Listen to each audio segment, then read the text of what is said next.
हमने पिछली क्लास तक पढ़े थे 19 श्लोक तक, है ना। अब देखो मैं सभी को म्यूट कर रहा हूँ, मैं एक अल्केश जी को अनम्यूट करूंगा, ये श्लोक का अर्थ पढ़ेंगे, है ना, जब मैं बोलूंगा तो। ठीक है, तो अल्केश जी अपने आप को अनम्यूट कर लेंगे और वीडियो ऑन करें कृपया सभी लोग अपना।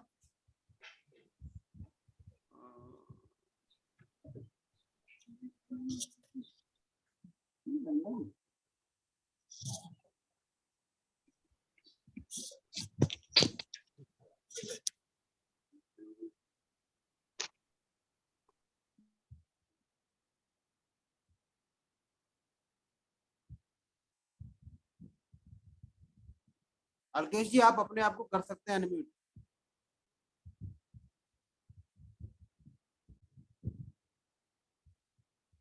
अल्केश जी करो अनम्यूट अपने आप को।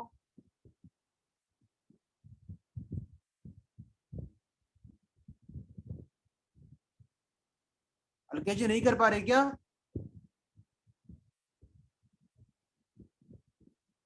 चलो अनुश्री जी करेंगी, आप अनुश्री जी को करता हूं मैं।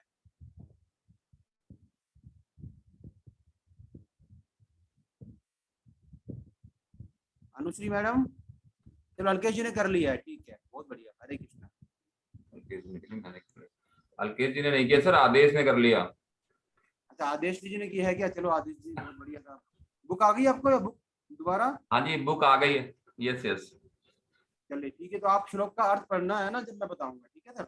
हाँ श्लोक नंबर 20 पढ़ेंगे ना आप? हाँ श्लोक नंबर 20 पढ़ूंगा मैं, पहले संस्कृत में बोल दूंगा फिर आप अर्थ पढ़ लेना, मैं बताऊंगा, ठीक है सर। तो अभी तक देखो हमने 19 श्लोक तक पढ़ा था और अध्याय का नाम है जैसा हमने बताया कि राज विद्या राज गुह्य योग। जहाँ पर कि भगवान, ये जो नवा अध्याय है हमने चर्चा करी थी पिछली बार भी, कि जो 7वां अध्याय है अपना ज्ञान विज्ञान योग, उसी का एक तरह से ये परिशिष्ट है, अनेक्जर मान लें एक तरह से, है ना, अडेंडम है। उसी को भगवान ने और अलग तरह से विस्तार से 7वें अध्याय को ही 9वें में कंटिन्यू किया। जो 8वां अध्याय था वहां पर तो भगवान ने, क्योंकि 7वें चैप्टर के अंत में अर्जुन ने कुछ प्रश्न पूछे थे, इस वजह से भगवान को 8वां अध्याय कहना पड़ा। जहाँ पर कि भगवान ने बहुत ही इंपॉर्टेंट चैप्टर कहा कि और जो अंत समय में व्यक्ति है उसको 8वें अध्याय के, ओके अल्केश जी, तो 8वें अध्याय के अंत में उनको अपने जीवन के अंत में यदि किसको 8वां अध्याय सुनने को मिल जाए तो उसकी सद्गति हो जाती है। ठीक है, उसके बाद फिर 9वां अध्याय भगवान अपने बारे में और डिटेल से बताते हैं, इसमें कि राज विद्या राजगुह्य है, मतलब सब विद्याओं का राजा और सब गोपनीयों का राजा, मतलब इससे कोई सीक्रेट चीज नहीं और इससे कोई बढ़कर कोई ज्ञान नहीं, विद्या नहीं, ऐसा भगवान बताते हैं, है ना, इसमें 9वें अध्याय में। तो पहले भगवान ने क्या बताया? पहले भगवान ने अपने इस ज्ञान की महिमा बताई, है ना, पहले श्लोक में और दूसरे श्लोक में 8 प्रकार से महिमा बताई कि राज विद्या है, राजगुह्य क्यों है, पवित्र है, ये उत्तम है, सबसे श्रेष्ठ है और इसका फल भी प्रत्यक्ष है, डायरेक्ट है, मतलब तुरंत देखने में आता है और ये इससे बड़ा कोई धर्म नहीं है। और क्या बताया कि करने में बहुत ही सुगम है, कर्त सुखम कर्तुम व्ययम। और फिर भगवान उसके बाद में ये बताते हैं कि भाई अपना जो समग्र रूप है उसको भगवान ने डिटेल में बताया, चौथे से लेकर 6वें श्लोक तक। भाई ये संसार मेरे निराकार रूप से व्याप्त है, मेरे अलावा मैं सब प्राणी का उत्पन्न करने वाला एक तरह से मैं ही हूँ, फिर भी मैं उनमें स्थित नहीं हूँ और वे मेरे में स्थित नहीं है, और मैं उनमें भी और वो मेरे में भी है। तो भगवान ने जो 2 तरह की बातें कही इसको डिटेल में बताया था और हमने अच्छी तरह से पिछली बार समझी थी इस चीज को, है ना। उसके बाद भगवान ने फिर वही जो 8वें अध्याय में कहा कि हम सभी जीवों को उनके कर्मों के संस्कारों के हिसाब से भगवान अलग अलग तरह की योनियां प्रदान करते हैं और उस प्रकार उनके शरीर की रचना होती है। और जब प्रलय होता है तो वापिस उनमें ही लीन, ब्रह्मा जी भी लीन हो जाते हैं स्वर्ग में, तो प्रलय में तो, और महाप्रलय में ब्रह्मा जी भी भगवान में विलीन हो जाते हैं। हमने ये भी बहुत डिटेल में चर्चा करी थी। अब भगवान ये भी कहते हैं कि प्रकृति जो है ये मेरी, उसमें ही मेरी अधिकारिता में, मेरी अध्यक्षता में, मतलब है ना, मेरे से आज्ञा पाकर ही पूरे जगत की रचना करती है, लेकिन फिर भी मैं उस सारे काम से निर्लिप्त ही रहता हूँ, मैं उदासीन ही रहता हूँ, क्योंकि इसमें सब हमारे कर्मों का जो हम काम कर रहे हैं उसी से ही हमारा प्रारब्ध बन रहा है, उसी के हिसाब से हमको तरह तरह की योनियां, अगला जन्म मिलने में जो निर्धारण है वो इसी कारण हो रहा है। और फिर भगवान ने ये बताया कि जो मेरे इस चीज को नहीं मानते, जो मैं ज्ञान दे रहा हूँ फिर भी नहीं मानते हैं ना, और जो राक्षसी हैं, प्रवृत्ति के हैं, आसुरी प्रवृत्ति के हैं, मोहिनी प्रकृति के हैं, उनके सब शुभ कर्म और ज्ञान है, कुछ भी कर रहे हो, अगर उनकी वृत्ति सही नहीं है, मेरे में नहीं है, कोई भी काम वो करें अच्छे से अच्छा, बड़े से बड़ा यज्ञ कर ले, जब कर ले, तब कर ले, कुछ भी कर ले, लेकिन यदि सकाम भाव से मेरे लिए नहीं कर रहे हैं तो वो सब चीजें व्यर्थ हैं, ये बताया भगवान ने। और इसके बाद भगवान कहते हैं कि लेकिन जो व्यक्ति अनन्य भाव से मेरा ही कीर्तन करते हैं, मेरी उपासना करते हैं, मतलब हर एक काम को भगवान का काम करते हैं, ये नहीं कि मतलब पूजा पाठी करते रहना है, मतलब हर काम को पूजा ही समझते हैं, जो भी काम कर रहे हैं, चाहे सांसारिक काम को सांसारिक काम समझते ही नहीं, हर काम को भगवान का काम समझ के जो करते हैं, अनन्य भाव से करते हैं, है ना, फिर उनको भगवान क्या करते हैं, उन लोगों का भगवान उद्धार कर देते हैं। इस प्रकार भगवान कहते हैं। और फिर भगवान ने अपनी विभूतियां बताई। भगवान ने अपनी कितनी विभूतियां बताई? भगवान ने अपनी 37 विभूतियां बताई, 16 से लेकर 19वें श्लोक में, समझाने के लिए हमको। और विभूतियों का जो मूल था वो क्या था? कार्य और कारण। मतलब कि भगवान इन विभूतियों को बताकर एक तरह से वैसे तो सब कुछ भगवान ही है, लेकिन भगवान ने 37 विभूतियां बताकर एक तरह से ये बता रहे हैं कि हर एक चीज के मूल में, हर चीज का जो कारण है ना, वो भगवान ही है। इसीलिए भगवान क्या बोलते हैं? मैं कृति हूँ, मैं मंत्र हूँ, मैं अग्नि हूँ, मैं क्रिया हूँ, मैं भरता हूँ, प्रभु हूँ, साक्षी रहने वाला हूँ, निवास स्थान, सब कुछ भगवान कहते हैं कि मैं ही हूँ। ताकि हमारे मन में हम जो भी प्रकृति में जो उत्तम उत्तम चीजें देखते हैं ना, श्रेष्ठ चीजें देखते हैं, उन चीजों को देखते हुए हमारी बुद्धि उनके मूल कारण की तरफ चली जाए। इसलिए भगवान ये तो चुन चुन कर बताते हैं कि ताकि हम हर श्रेष्ठता में भगवान का अनुभव करेंगे, तो फिर धीरे धीरे हम समग्र रूप से प्रकृति में भी ईश्वर का अनुभव करने लग जाएंगे, है ना। इसलिए भगवान अपने एग्जाम्पल्स के द्वारा अपने को बताते हैं। अब देखिए, अब हम पढ़ते हैं 20वें और 21वें श्लोक से। इसका जो भूमिका है वो ये है कि जिनके अंतःकरण में सांसारिक भोग संग्रह की कामना होती है ना, वो लोग क्या करते हैं? वो हमने पढ़ा था कि नहीं पढ़ा था 20वें 21वां श्लोक लास्ट टाइम पे? चलो दोबारा पढ़ लेते हैं, कोई बात नहीं, पढ़ भी लिया तो। जिनके अंतःकरण में सांसारिक भोग संग्रह की कामना होती है ना, वो क्या है? भगवान के वास्तविक तत्व को तो समझते नहीं है और सकाम भाव से कर्म करते हैं कि मरने के बाद उनको स्वर्ग आदि लोग मिल जाएं, है ना। इसके लिए वो सकाम भाव पूर्वक यज्ञ करते हैं। भगवान कहते हैं इसलिए वो लोग क्या करते हैं? आवागमन को प्राप्त होते हैं, मतलब मरेंगे, स्वर्ग में जाएंगे, फिर वापस आ जाएंगे, तो ये चक्र में वो पड़े रहेंगे। उनका मुक्ति, उनको भगवान से जो मिलन है, भगवान के धाम में, वो वहां नहीं पहुंच पाएंगे। तो उन्हीं चीजों के लिए श्लोक बोला है। पढ़ता हूँ पहले मैं संस्कृत में, फिर आदेश जी पढ़ना आप। 2 श्लोक पढ़ रहा हूँ मैं, 20वां और 21वां। त्रैविद्या माम सोम पापूत पापा यज्ञेरिष्ट्वा सर्गतिं प्रार्थयन्ते ते पुण्यमासाद्य सुरेन्द्र लोके मश्नन्ति दिव्यान् दिवि देव भोगान् ते तं भुक्त्वा स्वर्गे लोकं विशालं क्षीणे पुण्ये मर्त्यलोकं विशन्ति एवं त्रयी धर्ममनु प्रपन्ना गतागतं काम कामा लभन्ते। पढ़िए सर, पढ़िए। तीनों वेदों में कहे हुए सकाम अनुष्ठान को करने वाले और सोमरस को पीने वाले जो पाप रहित मनुष्य यज्ञों के द्वारा इंद्र रूप से मेरा पूजन करके स्वर्ग प्राप्त की प्रार्थना करते हैं, वे पुण्यों के फलस्वरूप पवित्र इंद्रलोक को प्राप्त करके वहां स्वर्ग के देवताओं के दिव्य भोगों को भोगते हुए उस विशाल स्वर्ग लोक के भोगों को भोग कर पुण्य क्षीण होने पर मृत्यु लोक में आ जाते हैं। इस प्रकार तीनों वेदों में कहे हुए सकाम धर्म का आश्रय लिए हुए भोगों की कामना करने वाले मनुष्य आवागमन को प्राप्त होते हैं।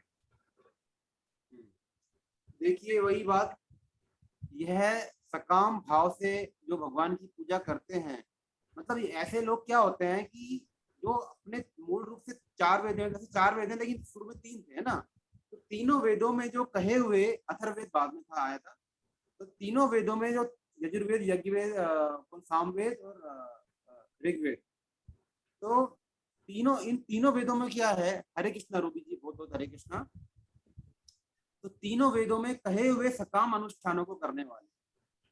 वेदों में क्या है कि हमको कर्म कांडों का काफी विस्तृत रूप से वेदों में वर्णन मिलता है ना, कैसे करते हैं। तो जो ये लोग, लेकिन वेदों का मूल तात्पर्य तो भगवान की प्राप्ति है, लेकिन जो सकामी मनुष्य होता है ना, वो वेदों के मूल तात्पर्य को न समझकर उनमें जो विधि विधान बताए हैं ना, कर्म कांड, उनमें ही फंस कर रह जाता है। बल्कि उसका तात्पर्य तो यह है कि उन विधि विधानों को करते हुए व्यक्ति की जो आसक्ति है काम करने की, धीरे धीरे छूट जाए।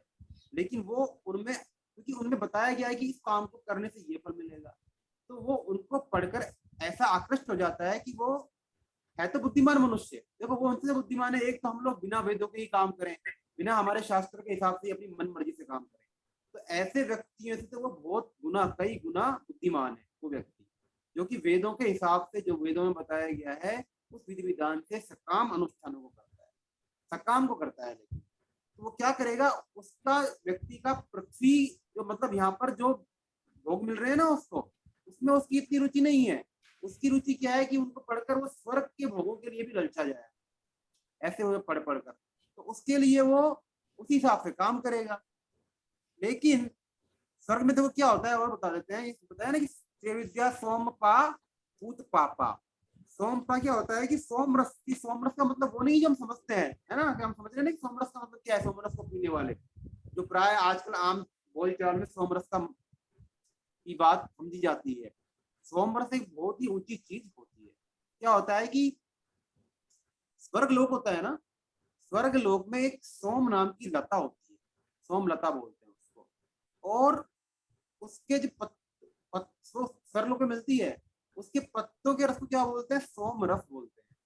तो जब उस सोम रस को वैदिक मंत्रों के द्वारा अभिमंत्रित किया जाता है, तो क्या होता है कि, और जो उसके रस को पीते हैं ना, तो जो व्यक्ति ऐसा अनुष्ठान करते हैं ना, तो स्वर्ग, उनके स्वर्ग जाने में जो उनके पाप होते हैं ना, वो जो उनके बाधा पहुंचाते हैं, स्वर्ग जाने से रोकते हैं, ऐसे पाप नष्ट हो जाते हैं। तो ऐसे मनुष्य को बोला गया है सोमपा और पूत पापा। सोम रस का मतलब वो ना समझ लें जो कि प्राय हम समझते हैं, है ना, सोम का मतलब शराब वगैरह नहीं होता, ये तो आजकल बना दिया है।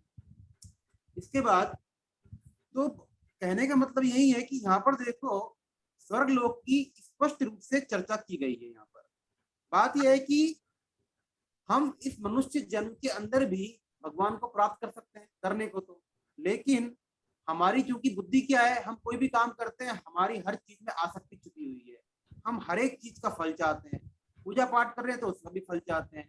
प्राय हमारी, क्योंकि हम क्या रजोगुणी है, मनुष्य क्या है, रजोगुणी है, और रजोगुणी क्या होगा, रजोगुणी हर चीज का फल चाहता है। तो इसीलिए प्राय हम लोग अगर शास्त्र को पढ़ भी लेंगे तो क्या करेंगे, हम उनसे कामना चाहेंगे। भगवान ने पहले ही बोला है कि आप हर देवता की पूजा करो, चाहे कुछ भी करो, तो वो मेरा ही स्वरूप मानकर करो। वेदों में काम भी करो, वेदों के हिसाब से जो लिखे हुए वो काम करो तो सही, लेकिन निष्काम होकर करो, या फिर जो भी काम मिले, फल मिले, उसको मेरे अर्पण कर दो, तो कोई दिक्कत नहीं होगी। अदरवाइज तो फिर आवागमन को प्राप्त होते रहेंगे, है ना। अब जैसे श्रीमद् भागवतम में भी जो भक्त बालक ध्रुव होते हैं ना, क्या कहते हैं भगवान से, देखो, जो जो जिस व्यक्ति को भगवान का प्रेम प्राप्त हो गया ना, भगवान प्रेम चाहता है, उसको ऐसे चाहे कितने ही प्रलोभन दे दो, भाई स्वर्ग में जाकर आपको इतने सारे वो मिल जाएंगे, तो भी वो उनसे विचलित नहीं होता, है ना। जैसे जो बालक ध्रुव थे, शुरू में तो उनकी आसक्ति क्या थी, जब उन्होंने तपस्या करी थी तो उनके अंदर एक तरह से फल प्राप्ति की इच्छा थी। वन में चले गए और वहां पर उन्होंने ओम नमो भगवते वासुदेवाय मंत्र का जाप किया, नारद जी ने उनको मंत्र दिया। लेकिन जब भगवान मिले तो उन्होंने एक बार क्या बोला कि मेरे को अपने पिताजी है उनकी गोदी में बैठना है। पता है ना उनको, राजा उनके जो पिताजी थे उत्तानपाद, उनकी दो रानियां थी, सुनीति और सुरुचि। तो जो सुरुचि शायद छोटी वाली थी, वो सुनीति के पुत्र थे। तो जब ध्रुव जी अपने पिताजी की गोद में बैठने को चलने लगे तो उनकी जो छोटी माँ थी उन्होंने मना कर दिया, बोला इसके लिए तो तेरे को मेरी कोख से जन्म लेना पड़ेगा। तो इस अपमान को वो सहन नहीं कर पाए और इसी चीज के लिए वो वन में तपस्या करने चले गए। और जब भगवान ने उनको दर्शन दिए तो उन्होंने पहले क्या हुआ, वही अपना राज सिंहासन मांगा, लेकिन तो भगवान ने उनको अखिल ध्रुव लोक दे दिया पूरा उसके बाद भी। लेकिन बाद में ध्रुव जी को बड़ी ग्लानि हुई मन में कि भगवान आए और मैंने उनसे एक काम वाली चीज मांग ली, कुछ चीज मांग ली, है ना। तो बाद में भगवान क्या कहते हैं, ध्रुव जो बालक ध्रुव भगवान से कहते हैं कि भैया प्रभु, मेरे को तो स्वर्ग ऐसी विद्या भी नहीं चाहिए जिससे कि मैं स्वर्ग लोक को प्राप्त कर लूं, क्योंकि मैंने देखा है कि जो स्वर्ग लोक में पहुंच जाते हैं ना, उनको भी वहां पे जो विमानों में बैठ के वहां पे विहार करते हैं, वहां पर ऐसे लोगों को भी मैंने विमानों से गिरते हुए देखा है। ठीक है, वो और क्या बोलते हैं देखो, कि भक्त होता है ना, भक्त की नजर में तो स्वर्ग लोक में जाना किसी वैश्या के घर के जाने के समान है। वो स्वर्ग लोक को भी इतना तुच्छ समझता है कि वैश्या के घर जाके जो प्राय कामी व्यक्ति होता है उसको वहां पर भोग वगैरह विलास वगैरह आनंद की प्राप्ति होगी उसके हिसाब से, है ना। लेकिन उसका अंत तो वापस वो अपने घर आएगा ही और उसको दुख दुख लेकर आएगा वहां से, वही बात है। तो ऐसा जो भक्त होता है ना सच्चा, वो स्वर्ग लोक को भी क्या समझता है कि स्वर्ग लोक में जाना भी वैश्य के घर के जाने के समान है।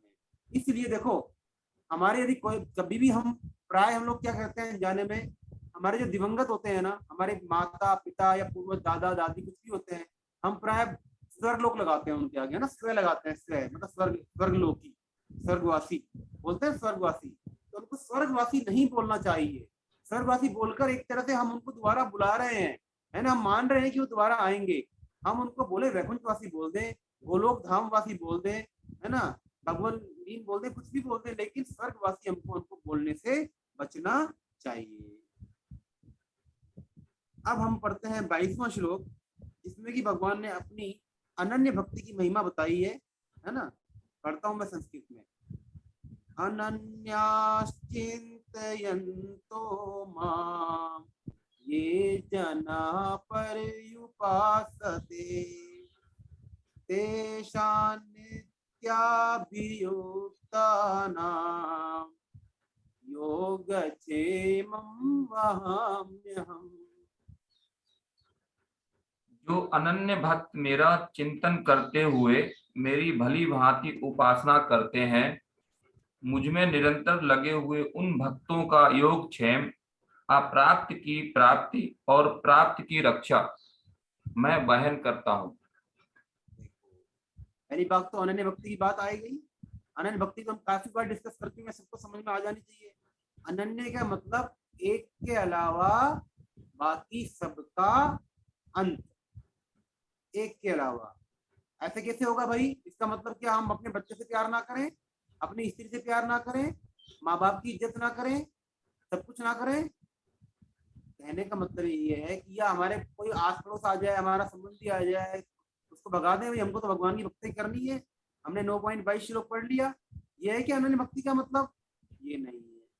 हमको हर चीज में कहने का मतलब ये कि परमात्मा के समग्र रूप को देखते हुए हर जगह, हर वस्तु, व्यक्ति, पदार्थ, हर जगह वो किसका दर्शन करे? भगवान का ही दर्शन करे, समदर्शी बने वो, है ना। समृद्धि बनना, समदर्शी बने। ऐसा भक्ति तो फिर वो क्या करेगा, जब हर जगह भगवान को देखने लग जाएगा तो उसकी चित्त वृत्ति किसमें हो जाएगी? हमेशा प्रभु में ही हो जाएगी, भगवान में ही हो जाएगी। तो ऐसा व्यक्ति जो अनन्य चित्त से भगवान का चिंतन करते हुए उनकी हमें उपासना करते हैं, मतलब उनका ही काम करते हैं, ऐसे फिर भगवान क्या बोलते हैं, निरंतर लगे हुए।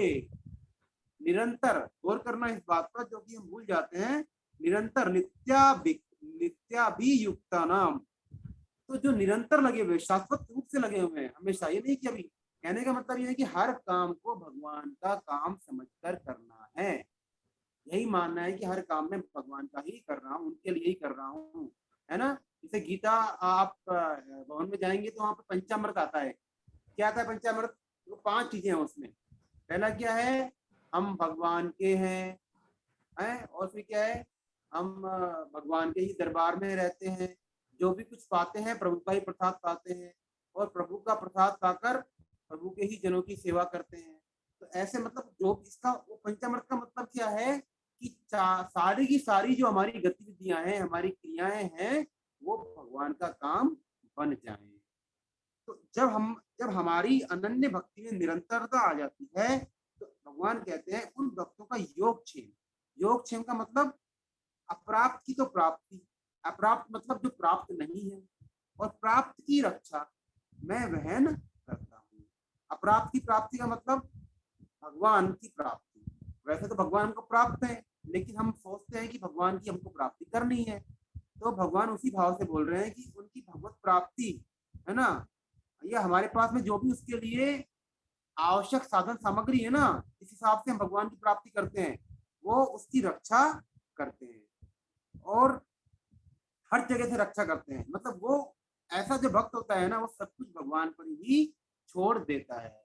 उसको कोई चिंता नहीं रहती है, क्योंकि वो समझता है कि भाई अब जो भी जाने प्रभु ही जाने, मेरे को कोई चिंता की करने की जरूरत नहीं है। यहाँ पर भगवान ने अब मेरे को यहाँ भेजा है संसार में, वही मेरी गुजर बसर करेंगे, वही करेंगे, काम मैं सारे करूंगा, लेकिन मेरे को चिंता बिल्कुल नहीं करनी है किसी भी चीज के लिए, है ना। देखो इसमें 2-3 प्रसंग दिए हैं आपकी बुक में, तो मैं एक प्रसंग ले लेता हूँ। देखो भाई जी का प्रसंग मैं ले लेता हूँ। भाई जी हनुमान प्रसाद पोद्दार जी। भाई जी का मतलब क्या है?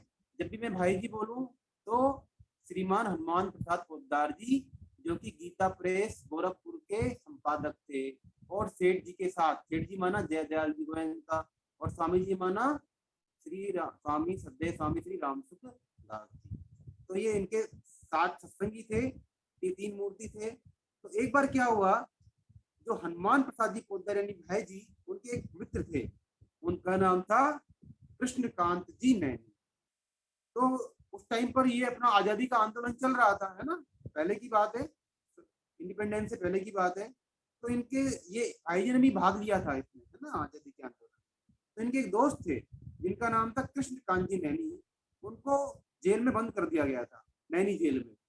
तो किसी कारणवश उनको नैनी जेल से एक बस्ती जेल थी दूसरी जगह, बस्ती जेल में शिफ्ट कर रहे थे कृष्णकांत जी को।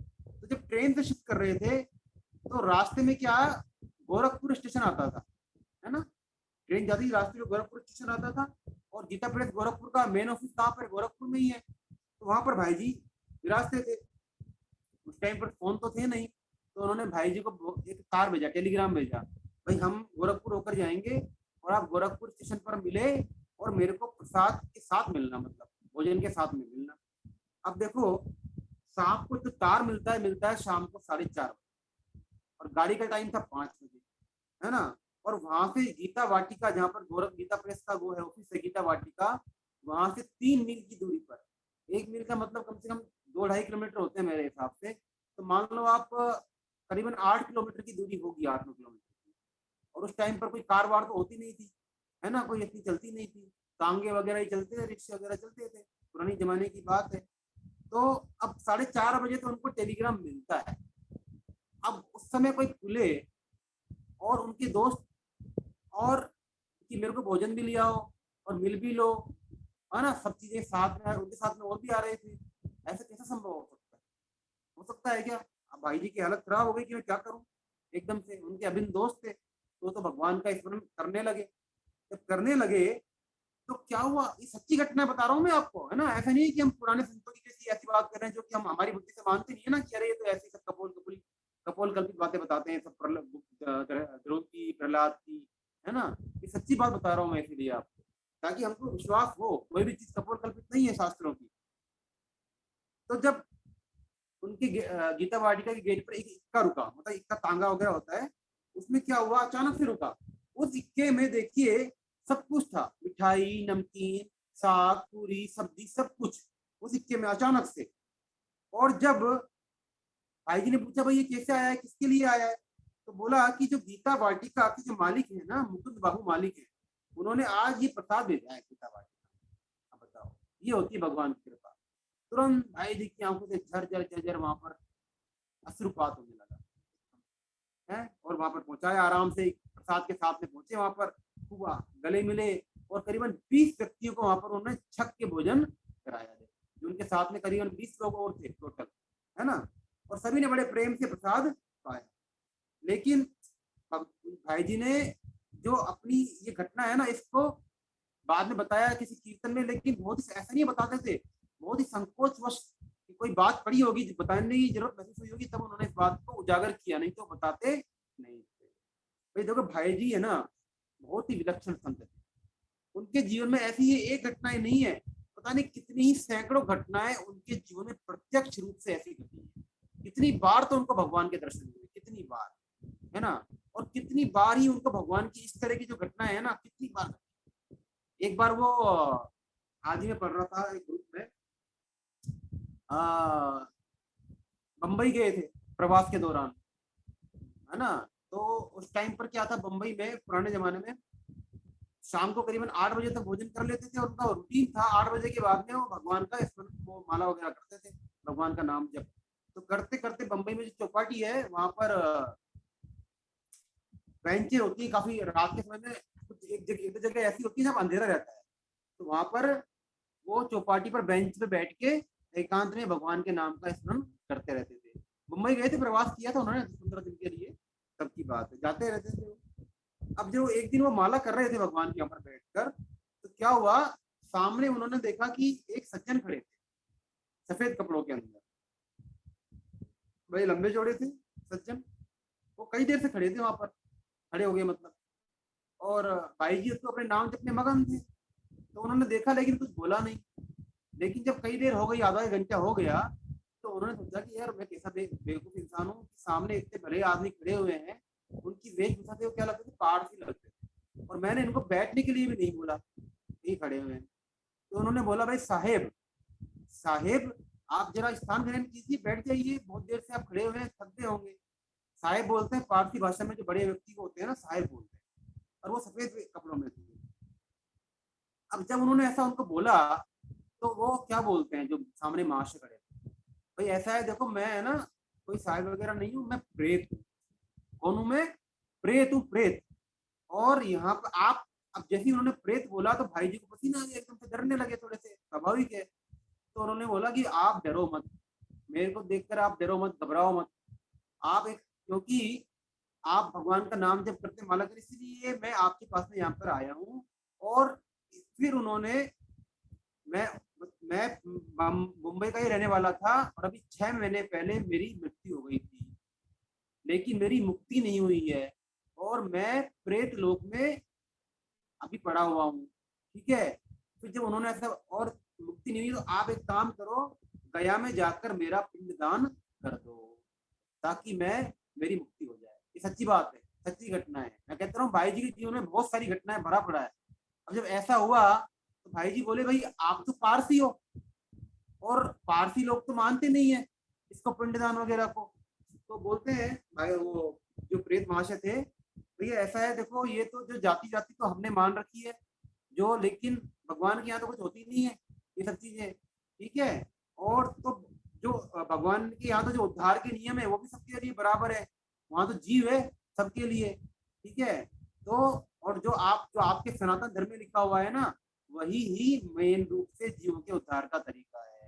तो इसलिए आप तो मेरा पिंडदान वहां पे श्राद्ध कीजिए, पिंडदान कीजिए, ताकि मेरा उद्धार हो जाए। फिर उसके बाद में भाई जी ने उनसे पूछी कई बातें कि प्रेत लोक में किस तरह के प्रेत होते हैं। उन्होंने बताया उनको कि वहाँ अच्छे प्रेत भी होते हैं, खराब प्रेत भी होते हैं। फिर वो प्रेत प्रेत जो होते हैं अच्छे प्रेत, तो पितृ लोक में भी चले जाते हैं।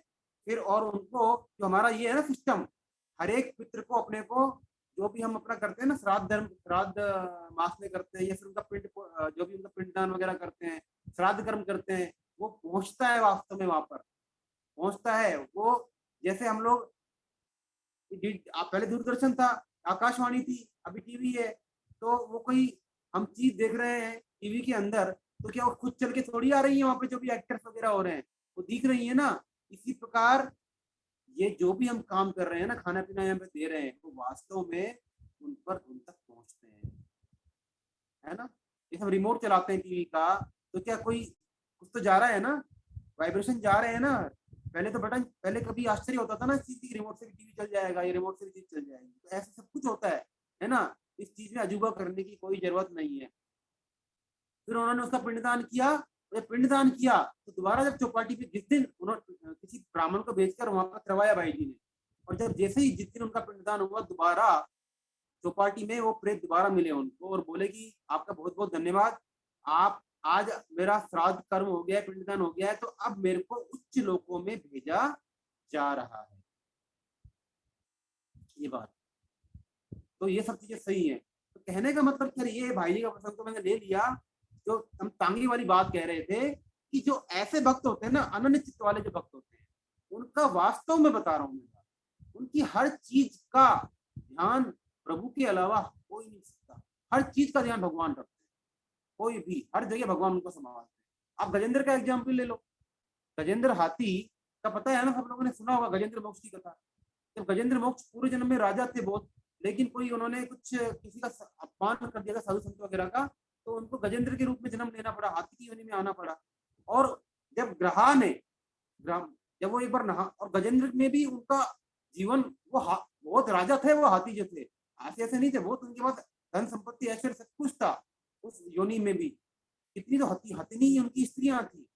लेकिन जब उनका ग्रहा ने एक बार वो नहाने गए, जल क्रीड़ा कर रहे थे रानियों के साथ में, तो वहां पर जब उनका एक मगरमच्छ ने, ग्रहा ने पैर पकड़ लिया, उस टाइम पर वो विकल होकर भगवान को पुकार, और उनको अपने जब भगवान पूर्व जन्म की भक्ति जो उन्होंने की थी ना पहले, वो उनको स्मरण हो आती है वहां पर।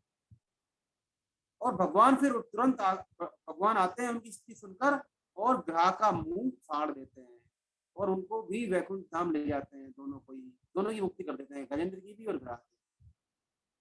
तो कहने की बात यही है कि अनन्य भक्ति करें हम, मतलब हम विश्वास करें, है ना, कि नाता एक राम जी से दूजा नाता छोड़ दे, और क्या है,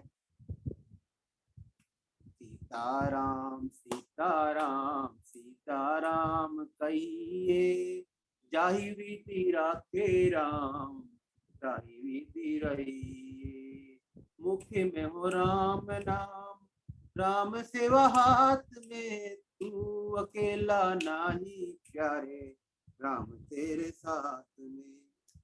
हर जगह है ऐसी। इसमें नारद जी का प्रसंग दिया है, आप अपनी बुक से पढ़ लेना, और एक भक्त का और भी दिया है, दोनों ही अच्छे प्रसंग है। अभी समय नहीं है हमारे पास कि हर चीज को यहाँ पर मैं प्रसंगों को लूं, लेकिन जी मूल बात है वो मैं समझा दिया मैंने आपको। अब देखिए, इसके बाद भगवान कहते हैं कि जो उनकी पूजा ना कर जो देवताओं की पूजन करते हैं ना, वो भी करते तो भगवान का ही पूजन है, लेकिन वो अविधि पूर्वक करते हैं।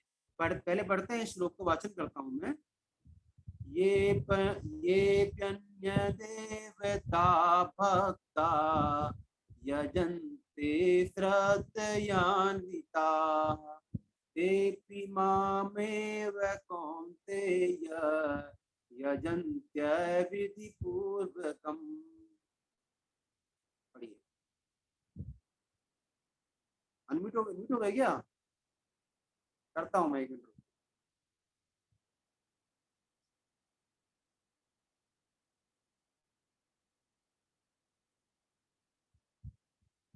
करो अनम्यूट। हाँ, हे बढ़िया कुंती था। नंदन, जो भी भक्त मनुष्य श्रद्धा पूर्वक अन्य देवताओं का पूजन करते हैं, वे भी मेरा ही पूजन करते हैं, पर करते हैं अविधि पूर्वक, अर्थात देवताओं को मुझसे अलग मानते हैं। हाँ, देखो वही बात है कि जो देवताओं का पूजन करेगा ना, भक्ति भक्त होते हैं, वो भी ऐसी बात नहीं कि भक्त नहीं होते, है ना, हम लोग भी करते हैं, लेकिन वो क्या करते हैं, वो अविधि पूर्वक करते हैं, क्योंकि वो भगवान को, देवताओं को भगवान से अलग मानते हैं। वो कामना पूर्ति के लिए करते हैं। मूल बात ये है ना। धन के लिए लक्ष्मी जी की पूजा करेंगे, विद्या के लिए सरस्वती जी की पूजा करेंगे, बल के लिए हनुमान जी की पूजा करेंगे, लेकिन वो कामना हर चीज में आ रही है उसमें, मतलब कि मेरे को ये चीज मिल जाए। लेकिन अगर उन देवताओं में चलो हम कामना भी रख लें कोई बात नहीं, लेकिन हमारे अंदर ये होना चाहिए कि जो वही वो देवता क्या है, भगवान के मैनेजर हैं, पार्षद हैं, वो चीजें उनको भगवान की ही शक्ति से मिल रही हैं, उनमें खुद का बल नहीं है, वो भगवान का ही बल है। तो हमारी जो बुद्धि है वो किस तरफ हो जाएगी, भगवान की पूजा आ जाएगी। और भगवान तो इतने सरल हैं कि वो उनकी पूजा को भी फिर अपनी पूजा ही मान लेते हैं। जैसे मैं आपको एक बात बताता हूँ, हम लोग दिवाली पे पूजा किसकी करते हैं प्राय, नॉर्मली ज्यादातर लोग, हम सभी लोग, मैं भी मानता हूँ, हम जो होते हैं धन के लिए लक्ष्मी को क्या मानते हैं, धन का प्रतीक मानते हैं, धन संपत्ति लक्ष्मी जी की पूजा करते हैं, और लक्ष्मी जी के साथ में गणेश जी की पूजा करते हैं। और प्राय नॉर्मली हम लोग उस समय विष्णु भगवान को भूल जाते हैं। अब एक बात बताइए, लक्ष्मी जी के पति कौन है, विष्णु भगवान, सत्यनारायण, लक्ष्मीपति। आप पति के बिना किसी की स्त्री को बुलाना चाहोगे क्या अपने घर, तो क्या होगा, फिर लक्ष्मी जी किस पे बैठ के आएंगी, उल्लू पर बैठ कर आएंगी फिर तो। और जो लक्ष्मी आएगी वो क्या होगा, विनाश करने वाली होगी। और यदि हम उनके जो मालिक हैं, सत्यनारायण भगवान है, लक्ष्मीपति है ना, विष्णु भगवान है, उनकी पूजा करेंगे, तो उनके साथ साथ तो लक्ष्मी जी वैसे ही आ जाएंगी, फिर वो गरुड़ पर बैठ कर आएंगे, है ना, आएंगी। तो ये बात है। तो हमारी बुद्धि किसमें हो, हमारी बुद्धि हर जगह हर देवता का पूजन करते वक्त भी भगवान में, तो कोई दिक्कत नहीं है ना, यही बात है। अब पढ़ते हैं अगला श्लोक, जहाँ पर देवताओं का जो पूजन करते हैं वो अविधि पूर्वक क्यों है ना, इसके लिए भगवान कहते हैं अगला श्लोक, अहम ही सर्वयज्ञानां भोक्ता च प्रभुरेव च न तु मामभिजानन्ति तत्त्वनेताश्च व्यन्ति ते। क्योंकि संपूर्ण यज्ञों का भोक्ता और स्वामी मैं ही हूँ, परंतु वे मुझे तत्व से नहीं जानते, इसी से उनका पतन होता है ना। ये बात भगवान ने पहले भी कही थी ना, किसने कही थी, शायद 5वें अध्याय में कही थी, सबका भोक्ता मालिक सर्व भोक्ताराम यज्ञ तपसाम है ना, सर्वलोक महेश्वरम कहा था ना 5वें अध्याय के लास्ट में, भोक्ताराम यज्ञ तपसाम सर्वलोक महेश्वरम की वही बात भगवान यहाँ पर कह रहे हैं कि संपूर्ण यज्ञों का भोक्ता और स्वामी मैं ही हूँ, संपूर्ण यज्ञों का भोक्ता। पहली बात तो हम यज्ञ समझ लें, यज्ञ का मतलब एक तो हम जो करते हैं हवन पूजा करते हैं वो यज्ञ है, लेकिन यहाँ पर उस अर्थ से बढ़कर है, यहाँ पर यज्ञ का मतलब निष्काम भाव से हम जो भी काम कर रहे हैं, जो भी हम काम कर रहे हैं सृष्टि में, वो एक तरह से यज्ञ ही है। यज्ञ तो प्रतीक है, हवन करना तो उस चीज का है ना, बता दिया, जैसे भगवान की मूर्ति भगवान का प्रतीक है ना, हर कंकर में भगवान ही है, ऐसे ही जो भी हम काम कर रहे हैं उसका एक तरह से यज्ञ तो आहुति देना, हवन करना प्रतीक है। वास्तव में तो हम जो भी काम कर रहे हैं वो सारा का सारा एक तरह से यज्ञ ही है। ओके आदेश जी, मैं आपको म्यूट कर दूं, ठीक है।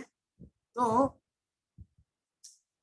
अब हमारी दिक्कत क्या है, हम इस यज्ञ का भोक्ता है ना, अब जो भी काम कर रहे हैं उसका फल भगवान को जा रहा है, चाहे अच्छा काम कर रहे हैं तो भी, और बुरा काम कर रहे हैं तो भी, उसी के अनुसार हमको फिर हमारा फल भी मिलने वाला है, वो बात तो हम स्पष्ट कर चुके हैं। लेकिन वास्तव में हर चीज का फल भगवान को जा रहा है, ये बात हमारी वृत्ति में रहती नहीं है, इसी कारण हम प्राय खराब काम, निषिद्ध काम कर बैठते हैं। अगर हमको मालूम पड़े कि हर चीज के भोक्ता भगवान ही है, तो फिर हमसे निषिद्ध काम होंगे क्या, नहीं होंगे ना भाई, हमको पता है, लेकिन हम इस चीज को याद रखते नहीं है, ये हमको ध्यान है। अब भगवान कहते हैं कि संपूर्ण यज्ञों का भोक्ता मैं हूं, मतलब हम क्या करते हैं, हमने मान लो आज से 10 साल पहले, आदेश जी ने मान लो 10 साल पहले, और इनके कोई सगे संबंधी थे है ना, उनकी बेटी का ब्याह होने वाला था, और उनके पास में उस टाइम पर वो थोड़े से फाइनेंशियली वीक थे, और आदेश जी ने उनको 1 लाख रुपए की सहायता कर दी उस समय पर भी, कोई बात नहीं, अपना ही बेटी है, हम भी मानते हैं, इसमें क्या हो गया, नहीं है तो कोई बात नहीं, ठीक है। वो गरीब थे बेचारे। अब 10 साल बाद में वो मिले दोबारा आदेश जी को। अब जब मिले उनको, ऐसी किसी बात को, किसी प्रोग्राम था, सोशल गैदरिंग थी आपस में, तो मिले 10 साल बाद। अब जो व्यक्ति जिसकी बेटी की सहायता करी, वो व्यक्ति आदेश जी को सलाम भी नहीं ठोक रहा है वहां पर, एकदम से अनजाने, बस ठीक है नॉर्मली। अब क्या आएगा आदेश जी के मन में, अरे भूल गए उसके दान को पुराने किए हुए। देखो, पता है ना आपको, मैंने जब आप 10 साल पहले आप बिल्कुल दर दर भागे फिर रहे थे, कोई आपको पूछ नहीं रहा था, कोई एक छुट्टी कोड़ी देने को तैयार नहीं था, लेकिन मैंने सहायता करी तो उस टाइम मैंने दिए थे। वो बात अलग है कि मैं उस चीज को गिनता नहीं हूँ, कर दिया था, लेकिन मेरा कोई उस चीज से संबंध नहीं है ना। बस वो तो मैंने भगवान का काम समझ के कर दिया, ऊपर से बोल रहे हैं भगवान का काम समझ के कर दिया, है ना, लेकिन अंदर से वो बात कह भी थी उन्होंने। और फिर भी आप आ, देखो, मैं आपको प्रणाम कर रहा हूँ, आप मेरे को प्रणाम कर रहे हो तो कोई बात नहीं। कहने का मतलब यह है कि अभी भी उनके अंदर इच्छा है कि वो करें, है ना, मेरे प्रणाम करें, मतलब वो उसका कारण, सहायता करने का कारण किसको मान रहे हैं, वो अपने आप को मान रहे हैं। तो इस तरह की हमारी सहायता होती है ना, हम तो इस तरह का भाव रखते हैं, हमारा भाव तुरंत चेंज हो जाएगा, चाहे हम बड़ी बड़ी कितनी बातें कर लें। लेकिन भगवान यहाँ क्या कह रहे हैं कि भैया जो भी तू किसी के लिए कर रहा है ना, सहायता कर रहा है, वो असल में तू मेरे लिए ही कर रहा है, और किसी के लिए नहीं कर रहा। जब नामदेव जी थे, नामदेव जी गंगा जल लेकर आ रहे थे, पता है ना, मैंने बताया था पहले भी, पंडरीनाथ की यात्रा पर। तो क्या हुआ, उन्होंने गधे को पानी पिला दिया, पिला दिया ना गधे को पानी, और उसी से भगवान प्रसन्न हो गए, और उनको सबसे पहले भगवान ने पालकी देकर बुलवा लिया। और जो बाकी कावड़िए थे उनके साथ में, वो उनका बाद में, उनको भगवान ने बाद में दर्शन दिए। सबसे पहले भगवान ने दर्शन नामदेव जी को दिए और वहां से बुला लिया, जबकि उन्होंने तो पानी किसको पिलाया था, गधे को पिलाया था, है ना। भगवान की तृप्ति उसी से हो गई। तो बस वही है, वो किसी चीज से मतलब नहीं रखते, भक्त होते हैं बस, या अगर वो दे रहे हैं उस पर्पज से ना, भाई ठीक है उस हिसाब से दे रहा हूँ, तो उसी हिसाब से देंगे वो। फिर वो समझते हैं कि भाई मैंने जो सेवा करी है ना, वो मैंने दरिद्र नारायण की सेवा करी है, गरीब की सेवा नहीं करी, दरिद्र की सेवा नहीं करी। दरिद्र के अंदर जो नारायण बैठा हुआ है, तो दरिद्र नारायण, गरीब नारायण, उसकी मैं सेवा कर रहा हूँ। लेकिन वो ऐसा नहीं करते। फिर भगवान कहते हैं कि सर्वलोक महेश्वर भोक्ता च प्रभु रेव च, वहां बोलते हैं सर्वलोक महेश्वरम, या बोलते हैं प्रभु रेव। प्रभु मतलब जो मालिक है, संपूर्ण सृष्टि के मालिक कौन है, भगवान ही है ना। हर चीज का उनकी मर्जी के बिना पत्ता भी नहीं हिलेगा। लेकिन हम प्राय जो भी हमारे पास धन संपत्ति है, उसका मालिक अपने आप को मानकर बैठे हुए हैं हर जगह। अरे छोड़ो, हम लोग ट्रेन में जाते हैं, 2 घंटे की जर्नी होती है, वहीं पर हम सीट पर पहुंचते हैं कि ये सीट तो मेरी है, मतलब भावना आती है ना। लेकिन हम ये भी जान रहे हैं कि ट्रेन, जैसे हम ट्रेन से छूटने वाले हैं ना, 2 घंटे बाद हमारा स्टेशन आने वाला है, इसी तरह जो ये भी धन संपत्ति मिली हुई है ना, ये भी एक ना एक दिन छूटने वाली है। एक तरह से हम ट्रेन में ही यात्रा कर रहे हैं, जन्म लिया, ट्रेन में बैठ गए, जैसे ही शरीर छोड़ा ट्रेन से उतर जाएंगे।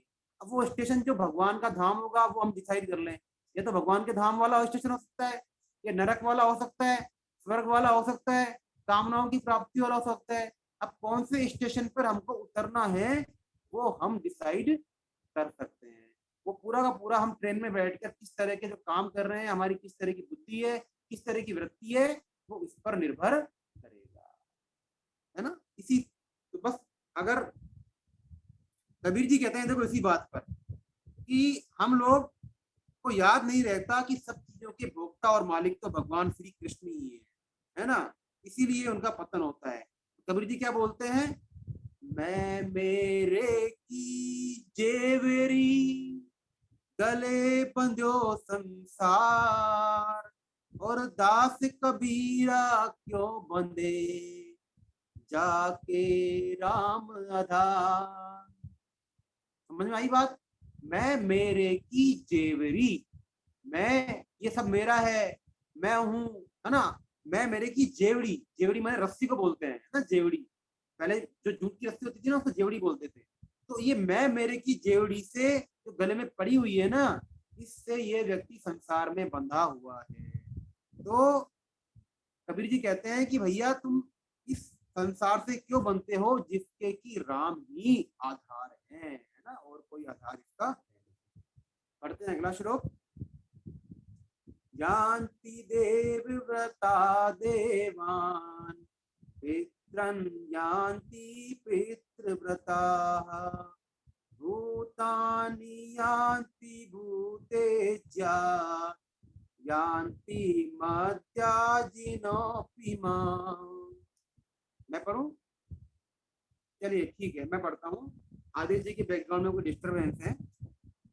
सकाम भाव से यदि किसी और को श्लोक पढ़ना है तो हैंड रेज कर देना, मैं उनको अनम्यूट कर दूंगा, है ना? श्लोक का अर्थ पढ़ना है तो किसी को। तो देव सकाम भाव से देवताओं का पूजन करने वाले जो लोग हैं वो शरीर छोड़ने पर देवताओं को प्राप्त होते हैं।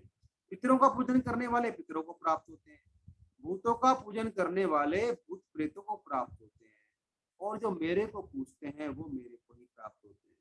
देखो भाई, ये चीज भगवान ने 8वें अध्याय में भी कही कि जो हमारे नित्य निरंतर हमारी वृत्ति में, हमारे स्मरण में जो चीज रहती है, अंत काल में भी हमारी वृत्ति वैसी की वैसी ही रहती है और उसी के अनुसार हमको अगली योनि मिलती है ना? तो यही बात एक तरह से भगवान, ऐसे भगवान ने 4थे अध्याय के 11वें श्लोक में कहा कि ते यथा माम प्रपद्यन्ति, है ना, कि जो मेरे को जिस प्रकार से भजते हैं मैं उनको उसी रूप में प्राप्त होता हूँ। वही बात भगवान यहाँ कह रहे हैं कि भैया जो जैसे भजेगा ना भगवान को, तो वही बात है। देवताओं का पूजन करेगा देवताओं को, पितरों का करेगा तो पितरों को, और भूत प्रेतों का, कोई तांत्रिक लोग होते हैं ना, वो भूत प्रेतों का पूजन करते हैं, अनुष्ठान करते हैं तामसिक वृत्ति से, तो वहां चले जाए, है ना, वो भूत प्रेतों को प्राप्त हो जाएंगे। वो खुद भी वही भूत प्रेत बनेंगे वो लोग, और कुछ नहीं बनेंगे। जो कहते हैं ना कि मैंने किसी का मुठ करनी कर दी, ये कर दिया, वो कर दिया, अनिष्ट कर दिया, वशीकरण मंत्र कर दिया, तो वो लोग उन्हीं योनियों को प्राप्त होते हैं क्योंकि उनके अंदर तामसी भावनाओं से वो सारी भगवान की पूजा कर रहे हैं, भूत प्रेतों को बुला रहे हैं। लेकिन जो मेरा पूजन करते हैं, भगवान कहते हैं भैया जो मेरा पूजन करेगा वो तो मेरे को ही प्राप्त होगा। तो क्यों हम हर चीज में भगवान की भावना ही रख के पूजा करें, है ना? क्यों नहीं पूजा करें हर चीज में भगवान की? और लेकिन जो भक्त होते हैं ना, अगर मान लो किसी भक्त का भूत प्रेत के अंदर भी भगवान का भाव हो जाए ना, कहने का मतलब ये है कि यदि भूत प्रेत भी भगवान की धारणा कर ले तो ऐसे भक्त का पतन नहीं होता, उल्टा उस भक्त का उद्धार हो जाता है। उस भूत प्रेत का भी उद्धार हो जाता है। भक्त का पता नहीं होगा, उस भूत प्रेत का उद्धार हो जाएगा। जैसे तुलसीदास जी को क्या हुआ, हनुमान जी राम जी दर्शन हुए थे ना, वो उनको एक प्रेत की सहायता से हुए थे। क्यों? क्योंकि वो पूरी तरह से निष्काम थे तुलसीदास जी। तो जब उन्होंने क्या हुआ, प्रेत ने ही उनको हनुमान जी का पता बताया और फिर हनुमान जी ने उनको बताया चित्रकूट पर भगवान श्री कृष्ण और राम, भगवान श्री राम और लक्ष्मण का उनका बाल रूप में दर्शन करवाया हनुमान जी। कहते हैं ना, चित्रकूट के घाट पर भई संतन की भीड़, तुलसीदास चंदन घिसे तिलक देत रघुबीर, है ना? ऐसी नामदेव जी महाराज का प्रसंग आता है। नामदेव जी महाराज क्या हुआ, एक बार जब वो अपनी झोपड़ी में भगवान को टिक्कर का भोग लगाते थे, है ना, टिक्कर बनाते थे, टिक्कर टिक्कर जानते हैं ना सब? टिक्कर जो होती है रोटी का एक थोड़ा टाइट रहता है ना, उसमें पानी बड़ा कम होता है, सूखा सा होता है टिक्कर। तो गरीब थे बेचारे और उन्हीं टिक्कर से भोग लगाते थे, तो रूखी रूखी रोटियां थी। तो एक बार क्या हुआ, भगवान उनकी परीक्षा लेने आते हैं और उनकी रूखी रोटियों को कुत्ता बनकर आते हैं और चुराकर भाग लेते हैं। लेकिन नामदेव जी तो ठहरे नामदेव जी, हर जगह उनको भगवान के दर्शन होते हैं, तो जब कुत्ते में भी उनको भगवान ही दिखाई दे, और क्या हुआ, जब रूखी रोटी लेकर भागा कुत्ता तो नामदेव जी भागे उसके पीछे पीछे। अरे भाई प्रभु, ये जो बहुत टाइट रोटियां हैं, आपके दांत टूट जाएंगे, आपका वो दर्द होगा, कम से कम इन पर घी तो लगा लो आप। भागे नामदेव जी ऐसा कहते कहते उनके पीछे। अब जब भगवान देखते हैं कि ये तो पीछे ही पड़ गया, अभी पहचान रहा है मेरे को, तो भगवान ने एकदम से प्रेत का रूप धारण कर लिया। बड़े बहुत जबरदस्त प्रेत बन गए, ऐसा प्रेत जिसका मतलब भुजाएं मिल रही है आकाश में, पैर मिल रहे हैं पाताल में, इतना भयंकर प्रेत। लेकिन नामदेव जी तब भी नहीं घबराए, उनको उस भयंकर प्रेत ने भगवान जी की दर्शन पड़े और बड़े प्रेम से वो भगवान जी की, उनकी प्रेत भगवान की स्तुति करते हैं। कैसे करते हैं देखो, पढ़ लेते हैं, बड़ा अच्छा है श्लोक स्तुति। और जब स्तुति करते हैं तो भगवान प्रकट हो जाते हैं। तो क्या करते हैं, भले पधारे लंबक नाथ, मतलब भले पधारे लंबक नाथ, कितने लंबे हैं आप। धरनी पाव स्वर्ग लो माथा, जो जन भर के लंबे हाथ।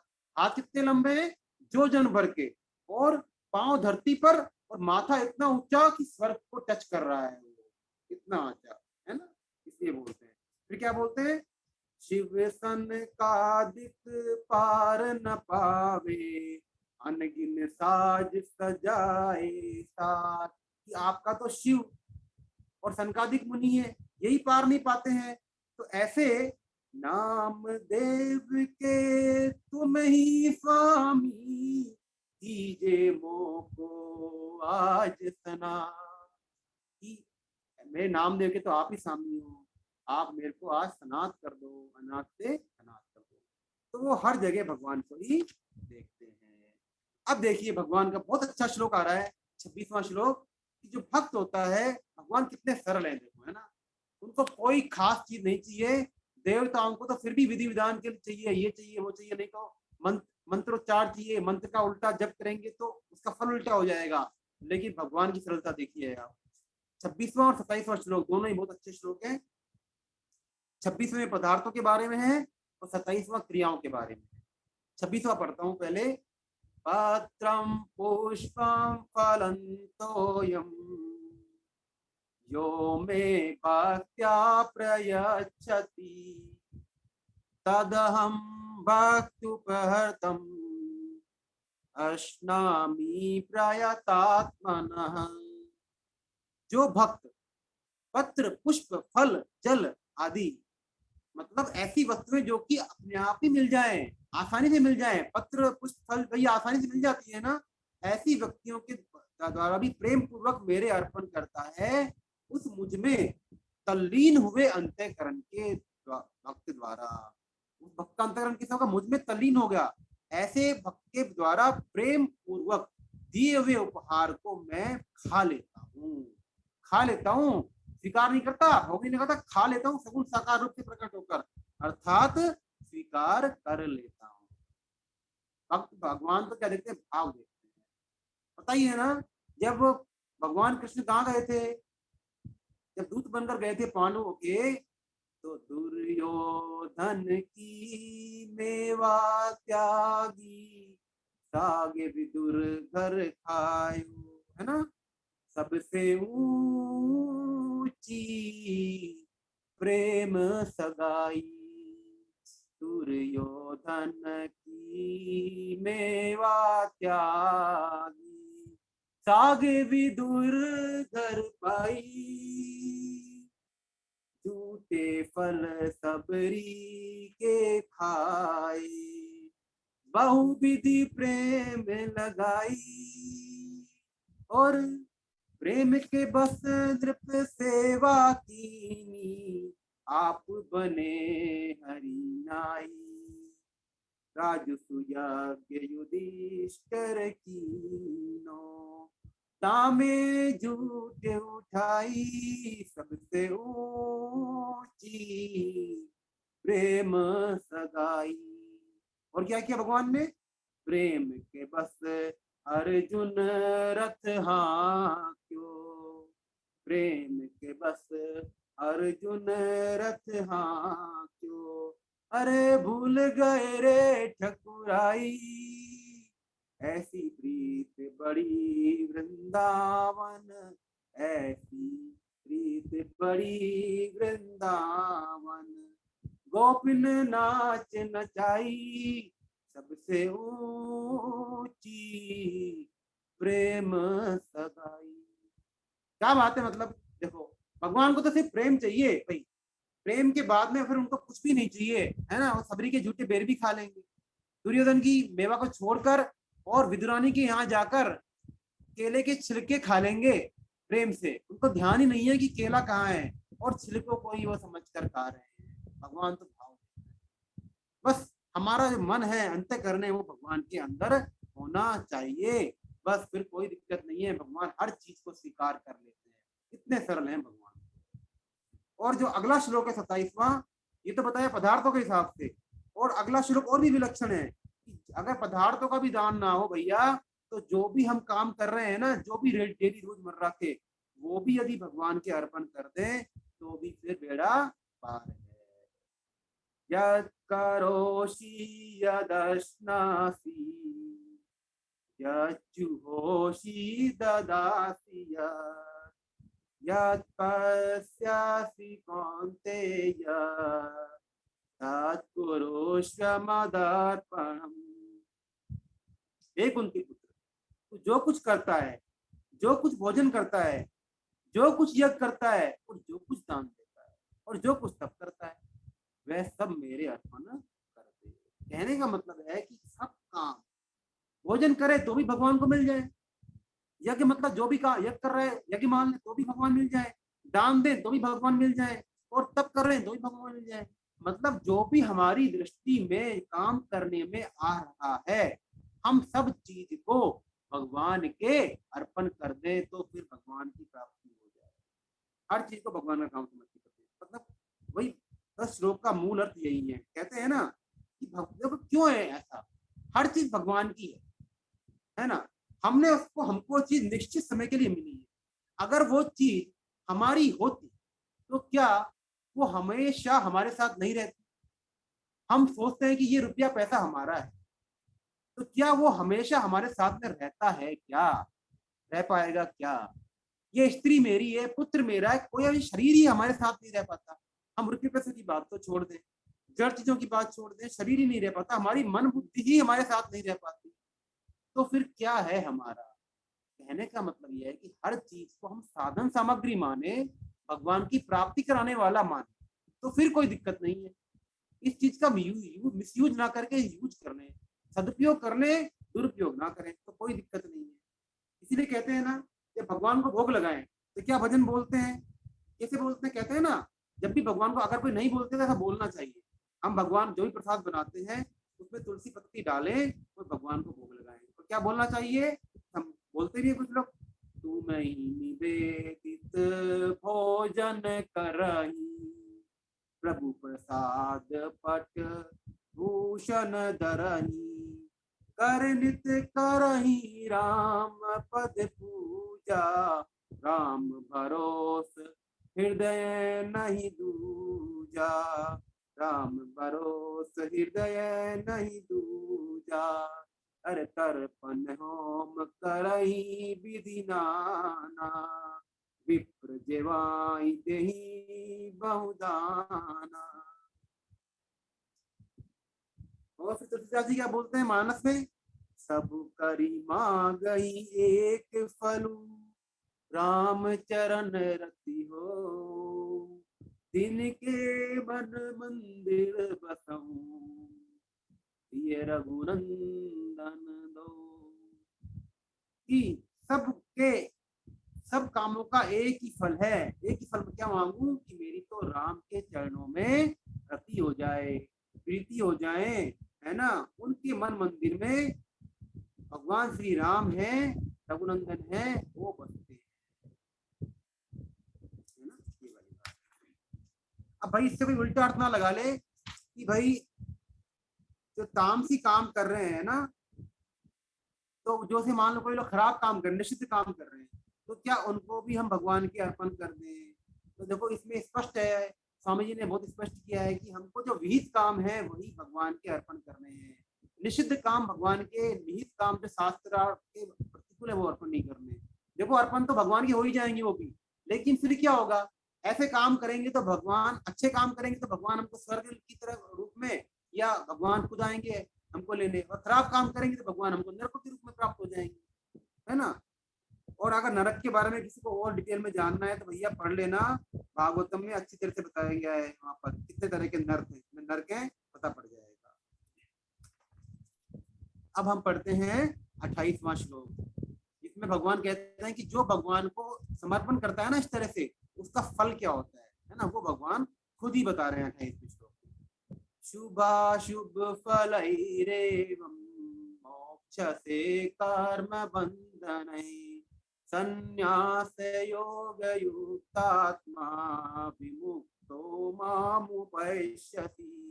भगवान कहते हैं कि इस प्रकार मेरे अर्पण करने से क्या होगा, तुम कर्म बंधन से और अर्थात शुभ और विहित, शुभ विहित अशुद्ध माना, अशुभ माना निषिद्ध, संपूर्ण कर्मों के फलों से तू मुक्त हो जाएगा। और ऐसे अपने सहित सब कुछ मेरे अर्पण करने वाला और जो सबसे सर्वथा मुक्त हुआ तो मुझको ही प्राप्त हो जाएगा। तो भगवान कहते हैं कि यदि आपने सब कुछ को ही मेरे पर अर्पण कर दिया तो फिर कितना ही पापी से पापी इंसान भी क्यों ना हो, यदि वो भगवान की तरफ चलने का निश्चय कर लेना तो भगवान उसकी भी मुक्ति कर देते हैं, है ना। उसके सारे के वो नहीं देखते कि उसने कितने पाप कर रखे हैं, यहाँ की डालते देखती हैं, उसने चाहे करोड़ों ब्राह्मणों का वध क्यों नहीं कर दिया हो तो भी भगवान उसको अपना लेते हैं, क्योंकि उसने भगवान की तरफ क्या कर ली है, बुद्धि कर ली है। तो वाल्मीकि जी का एग्जाम्पल है हमारे सामने, अजामिल का एग्जाम्पल है ना। तो कोई दिक्कत ऐसे व्यक्तियों के डर हो जाता है, कहते हैं ना, कोटि विप्र बदला गही जाहू, आए शरण तजहू तही नाहू, सन्मुख होई जीव मोहि जबहि, जन्म कोटि अगना सही तबहि। कि जब भी जीव मेरे सन्मुख होता है तो उसको करोड़ों जन्मों के जो के पाप है वो तभी की तुरंत नष्ट हो जाते हैं। स्वामी जी कहते हैं भाई एक अंधेरा कमरा है और उसमें मान लो 100 सालों से अंधेरा है। अब मान लो उसमें हम एक जलता हुआ दीपक लेकर चले जाएं तो क्या उस अंधेरे को दूर होने में 100 साल लगेंगे क्या, लगेंगे क्या? उसी क्षण अंधेरा दूर हो जाएगा ना। ऐसे ही जैसे ही भगवान की तरफ चलने का निश्चय भी किया ना और लगे तो तुरंत उसके सारे के सारे पाप भगवान हर लेते हैं। ये वाली इसका मतलब ये नहीं कि हम पाप करें सोचे बाद में हम कर लेंगे, है ना, ऐसा नहीं है। कि जो भी हमने अज्ञानतावश जो की है ना, अगर जानबूझकर हम पाप करेंगे तो फिर उसका फल तो हमको भोगना ही पड़ेगा। उल्टी बुद्धि ना लगाएं कभी भी किसी चीज में भगवान की बात में। अब भगवान कहते हैं जो अगला श्लोक है ये भगवान अपने को स्पष्ट करते हैं ना कि भाई, और अपने समग्र रूप में दोबारा भगवान थोड़ा स्पष्ट कर रहे हैं कि जो भगवान को समर्पित होते हैं उनको कोई शंका होती है ना, उनको तो भगवान मुक्त कर देते हैं, लेकिन जो भगवान के समर्पित नहीं होते उनको भगवान मुक्त नहीं करते। तो ऐसे तो भगवान की जो दयालुता है सिद्ध नहीं होती, है ना। अब भगवान का विषम दृष्टि सिद्ध हुआ भाई, तो भगवान अपने भक्तों को चाहते हैं और वैसे भगवान कहते हैं कि मैं सबको चाहता हूँ। तो इस बात पर भगवान ने देखो स्पष्ट करते हैं इस चीज को, समोहम सर्वभूतेषु न मे द्वेषोऽस्ति न प्रियः, ये भजन्ति तु मां भक्त्या मयि ते तेषु चाप्यहम्। क्या कहते हैं भगवान, समोहम सर्वभूतेषु, सर्वभूतेषु मतलब संपूर्ण प्राणियों में समोहम, मैं समान हूँ, संपूर्ण प्राणियों में समान हूँ। और फिर क्या कहते हैं, ना मैं द्वेषोऽस्ति न प्रियः, कि मेरा न कोई देशी है न कोई प्रिय है, परंतु जो प्रेम पूर्वक मेरा भजन करते हैं वे मुझ में हैं और मैं उनमें, है ना। भगवान ने दोनों बातें कही। भगवान कहते हैं भाई जो मेरा तो कोई भी द्वेषी नहीं है और कोई मैं किसी राग भी नहीं हूँ, लेकिन जो मेरा प्रेम, जो मेरे से प्रेम करते हैं ना, भगवान कहते हैं यानी से नहीं, जो मेरा प्रेम पूरा भजन करते हैं उनमें तो भगवान कहते हैं कि वे मैं हूँ। तो मूल बात वही आ रही है कि जो भगवान को जिस तरह से चाहेगा ना भगवान उसको उसी तरह से मिल जाए। उसी बात को भगवान बार बार स्पष्ट कर कर कहते हैं, है ना, कि मैं तो सब में समान हूं, मैं किसी में अलग नहीं। भाई भगवान ही तो है, अरे हम सब भगवान की औलादे हैं, भगवान ही एक से अनेक रूप में हो गए। सृष्टि में क्या बोले भगवान ने, एक को हम बहुत से हम, कि मैं एक ही विभिन्न रूपों में हो जाऊं, विभिन्न योनि में हो जाऊं, एक ही बीज की हम सब वृक्ष हैं। तो जिस बीज का वृक्ष होता है कि उसकी सभी पत्तियों में उसी तरह का स्वाद आएगा, वही प्रॉपर्टीज होंगी, तो हम सभी में वही प्रॉपर्टीज है, उसी भगवान की हम संतान है ना। लेकिन हमारी बुद्धि यहाँ पर तरह तरह की भोग विलासों में फंस रही है, हमने आपको जन्मने मरने वाला मान लिया है, इसीलिए हम बस चार कामों में अपना जीवन बिता रहे हैं। कौन कौन से हैं, जन्म मृत्यु जरा और व्याधि, है ना। या आहार निद्रा भय और मैथुन, जो कि काम पशु भी कर रहा है, खाना वो भी खा रहा है, नींद वो भी ले रहा है, और भय डर उसको भी लग रहा है जो हमने पाला हुआ है, और मैथुन वाला काम सभी लोग कर रहे हैं, हम लोग तो हम पशु भी वो काम कर रहे हैं, हम भी वो काम कर रहे हैं, फर्क क्या हुआ, है ना। तो बस हम तो भगवान का प्रेम प्राप्त करने के लिए प्रेम पूर्वक भगवान का भजन कर रहे हैं। इस श्लोक में एक्चुअली हम इसको दो तरह से डिवाइड कर सकते हैं।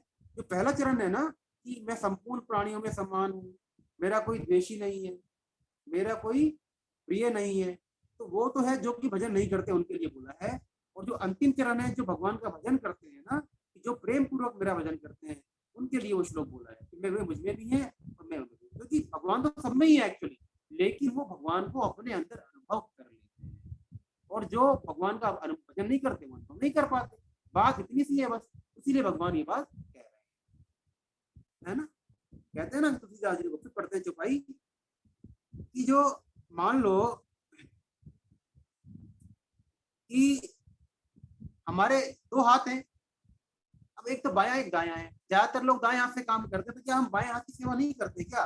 तो ऐसे ही भगवान के ही हम अंश हैं, तो भगवान तो हम हमेशा हमारा ध्यान रखते हैं।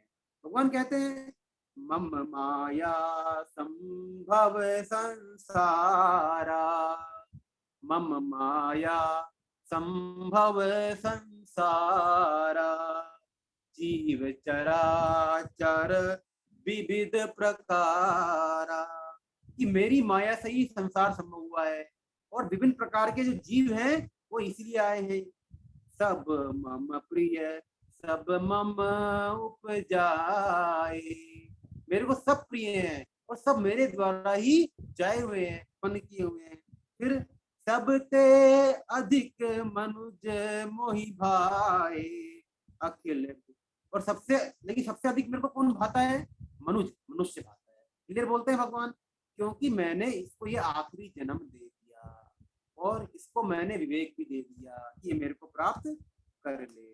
फिर कहते हैं भगवान अखिल विश्व यह मोर उपाया, सब पर मोहि बराबरि दाया, कि मेरी दया तो सब पर बराबर रूप से है ना। अब देखिए भाई, अगला श्लोक पढ़ते हैं हम। अब भगवान कहते हैं आगे 30वें श्लोक में, अब पीछे कि जो भगवान, अब यहाँ पर क्या है, भगवान अपनी भक्ति के 7 अधिकारियों का वर्णन कर रहे हैं ना इन श्लोकों में। भगवान 30वें और 31वें से लेकर 32वें श्लोक तक भगवान, है ना, 32-33 तक, 33 और हाँ 30 से लेकर 33वें श्लोक तक भगवान ने अपनी भक्ति के 7 अधिकारियों का वर्णन किया, है ना। करते हैं श्लोक को, फिर हम समझेंगे। अपीचेषु दुराचारो भजते मामनन्यभाक्, साधुरेव समन्तव्य सम्यग् व्यवसितो हि सः, क्षिप्रं भवति धर्मात्मा शाश्वत शान्तिं निगच्छति, कौन्तेय प्रतिजानीहि नामे भक्ता प्रणश्यति। क्या बोलते हैं भगवान, अगर कोई दुराचारी से दुराचारी भी अनन्य भक्त होकर मेरा भजन करता है तो उसको साधु ही मानना चाहिए। क्यों? क्योंकि उसने निश्चय बहुत अच्छी तरह से कर लिया है। और क्या बोलते हैं भगवान, क्षिप्रम भवति धर्मात्मा, क्षिप्रम मतलब उसी क्षण, तत्काल, देरी ही नहीं लगती उसको, वह उसी क्षण धर्मात्मा हो जाता है और निरंतर रहने वाली शांति को प्राप्त हो जाता है। फिर वो क्या बोलते हैं, हे कुंती नंदन, मेरे भक्त का पतन नहीं होता, ऐसी तुम प्रतिज्ञा करो। कौनते प्रतिजानीहि न मे भक्त प्रणश्यति, ऐसी तुम प्रतिज्ञा करो। भगवान क्या बोलते हैं कि मेरे भक्त का पतन नहीं होता, लेकिन प्रतिज्ञा क्यों करो, तुम करो। क्यों क्यों खुद प्रतिज्ञा क्यों नहीं कर रहे? क्योंकि भगवान तो ऐसे सरल हैं हमारे ठाकुर जी कि खुद की प्रतिज्ञा तो वो भूल जाते हैं करके, लेकिन भक्त की प्रतिज्ञा को नहीं भूलते, उसका मान रखते हैं। कैसे? याद है ना महाभारत में उन्होंने क्या प्रतिज्ञा ली थी कि मैं शस्त्र नहीं उठाऊंगा, और विष्णु जी ने क्या प्रतिज्ञा ली थी कि प्रभु यदि मैं आपका भक्त हूं तो मैं आपसे शस्त्र उठवाकर रहूंगा। क्या हुआ फिर, जब भीष्म जी भयानक संहार करते हैं पांडवों की सेना का, तो और जब भगवान को भी वो उनके बाण लगते हैं तो भगवान एकदम से क्रोधित हो जाते हैं और वो रथ का पहिया लेकर भागते हैं, है ना, भीष्म जी की तरफ। और तब भीष्म जी बोलते हैं प्रभु बस, स्तुति करने लग जाते हैं महाराज की, हाँ कि बस आपके हाथ से जाए तो फिर कहना ही क्या है ना। तो भगवान ने अपनी प्रतिज्ञा तोड़ दी। क्यों तोड़ी? भक्त की प्रतिज्ञा का मान रखने के लिए। इसीलिए भगवान क्या बोलते हैं कि मेरे भक्त का पतन नहीं होता, ऐसी प्रतिज्ञा अर्जुन तू कर, क्योंकि तेरी मैं तो फिर भी भूल जाऊंगा, लेकिन तू कर लेगा तो फिर तो मेरे को तेरी बात माननी पड़ेगी, है ना। ये बात कहने का मतलब वही है कि जो कितना ही दुराचारी हो वो भी अगर भगवान का भक्त बन जाए तो फिर उसको हम साधु ही मान लें, है ना, कोई दिक्कत नहीं है। और फिर भगवान कहते हैं अगले श्लोक में, इसमें अजामिल का एग्जाम्पल ले लें। अजामिल का कहानी सबको मालूम ही है, बहुत बड़ा डाकू था, लेकिन संतों ने उसके बेटे का नाम नारायण रख दिया। तो अंत समय में जब इसीलिए रखा कि उसकी भगवान में उसका उद्धार हो जाए, संतों की कृपा हो जाती है कई बार। तो संतों ने बोला भाई तू देर से भगवान की भक्ति नहीं हो रही तो कोई बात नहीं, तो एक काम कर ले, अपने बेटे का नाम नारायण रख ले, बस एक काम कर ले, छोटा सा तरीका। और वो अपने बेटे से बहुत प्यार करता था। और जब अंत समय आया तो वो घबरा, जब उसने देखा कि यमदूत आ रहे हैं, तो यमदूतों का रूप तो बड़ा होता ही है, और अब है ना पता ही हमको कैसा भयंकर रूप हो सकता है यमदूतों का। तो एकदम उसकी सिक्की पट्टी गुम हो गई और वो एकदम से डर के मारे भगवान को अपने बेटे को बोलने लगा नारायण नारायण नारायण नारायण, बेटे को पुकारने लगा। उसने तो अपने बेटे को बोला था, लेकिन ठाकुर जी इतने सरल हैं कि क्या समझे कि ये तो हमको ही बुला रहा है। और तुरंत वहां पर भगवान के पार्षद आ जाते हैं। भगवान के पार्षद आते हैं तो उन्होंने यमदूतों को वहां पर भगा दिया मारपीट कर। और जब वो यमदूत जाते हैं यमराज जी के पास में कि ये यहाँ इतना डाकू था, इतना नीच इंसान था, और उसको तो विधि विधान से हमको आपके पास में लाना था। तो यमराज जी क्या बोलते हैं, भैया जहाँ पर जो भगवान का नाम ले लेना वहां पर मेरा कोई नियम कानून नहीं चलता। तो खुद ही सर्वराज है, भगवान के सबसे बड़े भक्त हैं यमराज जी, है ना। वहां पर तुम लोग मत जाया करो, है ना, वहां तुम्हारा कोई मतलब नहीं है जाने का। और वहां पर फिर उसको अजामिल को भगवान के पार्षद ही ले जाते हैं ना, उसकी मुक्ति हो जाती है। ये बात तो कोई बड़ी बात नहीं है, लेकिन ऐसा होता बहुत कम है। होता वही है जो हमारे अंदर हमेशा इच्छा पूर्ति रहती है, वृत्ति रहती है, वही अंत समय भी हमारे अंदर रहता है ना। अगर मान लो किसी व्यक्ति ने बहुत सारे प्लॉट ले रखे हैं और बता ही नहीं रखे इनकम टैक्स के डर से कि बता दिया तो ग्रेड बढ़ जाएगी, है ना, अपने सगे संबंधियों को भी नहीं बता रखे, नौकर के नाम पे भी ले रखे, नौकर को पता नहीं है, लेकिन है ना नहीं तो ले लेगा मेरे से, छुपा रखा है सब कुछ। तो क्या बनेगा अंत समय में जब आएगा ना उसका, तो उसको ऐसे व्यक्ति को धन की अपने प्लॉटों की चिंता रहेगी। हो सकता है कि वो अगले जन्म में उस प्लॉट में रहने वाला सांप बन जाए, बिच्छू बन जाए, चूहा बन जाए, है ना। वो आसक्ति ऐसे ले जाती है यार। तो हम अपनी वृत्ति को शुद्ध करें, जीते जी शुद्ध कर लें, तभी हमारा उद्धार भगवान करेंगे। फिर कहते हैं अगला श्लोक, मामहि पार्थिव्यपाश्रित्य येऽपि स्युः पापयोनयः स्त्रियो वैश्यास्तथा शूद्राः तेऽपि शान्ति परां गतिम्।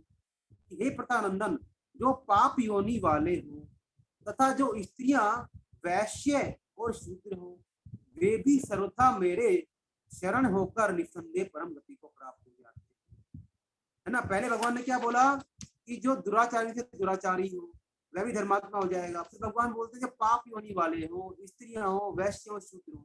अब देखो इस श्लोक को पढ़कर हम लोग उल्टी बुद्धि ना कर ले कि हमारे शास्त्र कहीं स्त्रियों को और वैश्य को और शूद्र को नीचा माना है, ऐसा बिल्कुल नहीं है।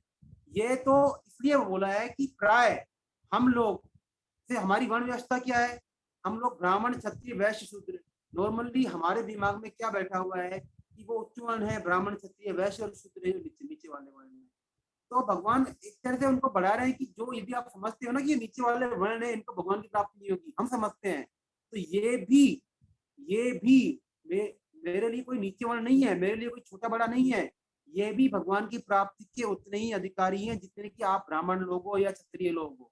कोई समानता पुरुष लोग हो, है ना, स्त्रियां भी बराबर की अधिकारी हैं।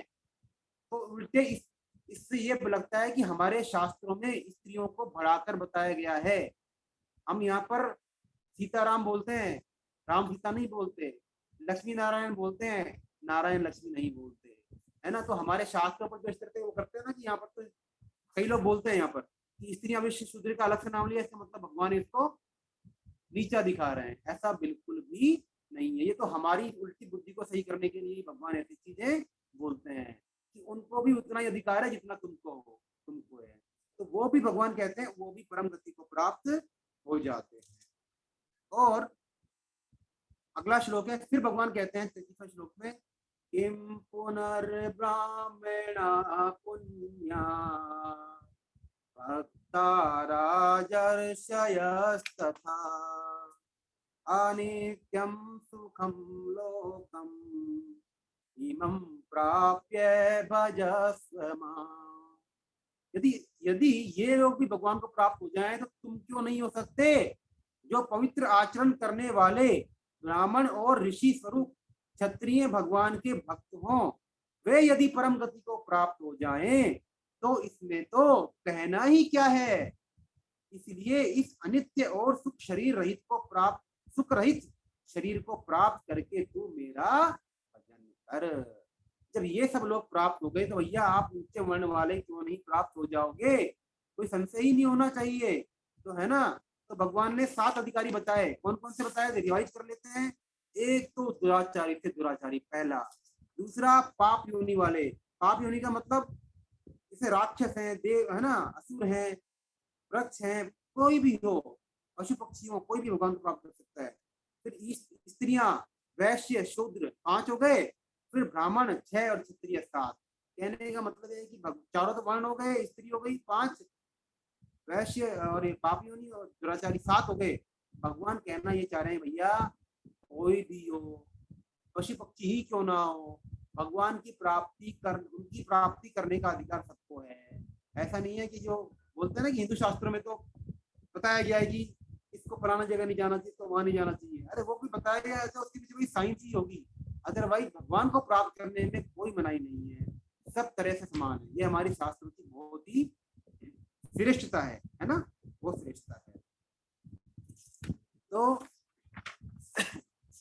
33वां श्लोक, बस कहना क्या है, भगवान कहते हैं कि भैया इस अनित्य और सुख रहित शरीर को प्राप्त करके, भगवान कहते हैं कि शरीर कैसा है, अनित्य है और सुख रहित है। देखो सुख रहित क्यों है, क्यों बोला भगवान ने?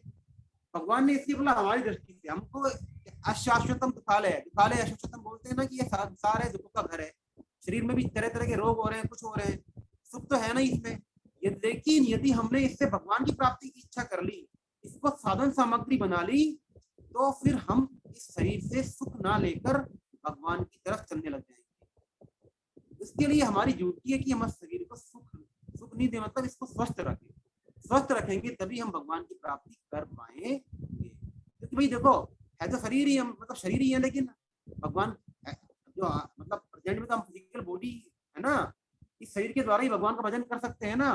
तो हमारी ड्यूटी है कि हम इस शरीर को पूरी तरह स्वस्थ रखें, अच्छा रखें, गलत आदतों में ना पड़े, ताकि हम भगवान का भजन कर पाए।